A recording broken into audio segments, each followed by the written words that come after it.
کسی نے کیا جملہ کہا تھا، ہمارے بزرگ گزرے ہیں راولپنڈی کے مولانا غلام اللہ خان رحمہ اللہ تعالی رحمتاً واسعہ، عجیب جملہ فرمایا کرتے تھے اللہ کے نبی نے پتھر کھا کھا کر لوگوں کو مسلمان کیا. اللہ کے نبی نے مولے آج کا مولوی حلوے کھا کھا کر لوگوں کو کافر بنا رہا ہے. ٹھک کافر اور ٹھک کافر، ٹھک کافر اور ٹھک کافر. کفر کا فتویٰ اتنا آسان نہیں ہے، یہ بڑا مشکل کام ہے. اس لیے یزید کے اوپر اہل سنت والجماعت کفر کا فتویٰ نہیں لگاتے، صرف اتنا کہتے ہیں وہ فاسق ہے، فاجر ہے، اس نے بہت بڑا گناہ کا ارتکاب کیا. کیوں؟ ایک ظالم کو بچایا، ایک ظالم کو بچایا، ایک ظالم کے ظلم میں وہ شریک رہا. شریک وہی تو کہ اگر وہ سزا دے تو بات ختم ہو جائے.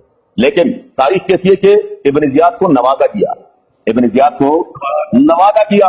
اگر اتنا ہی کر دیتا، اس کتے کو معزول کر دیتا، گورنر سے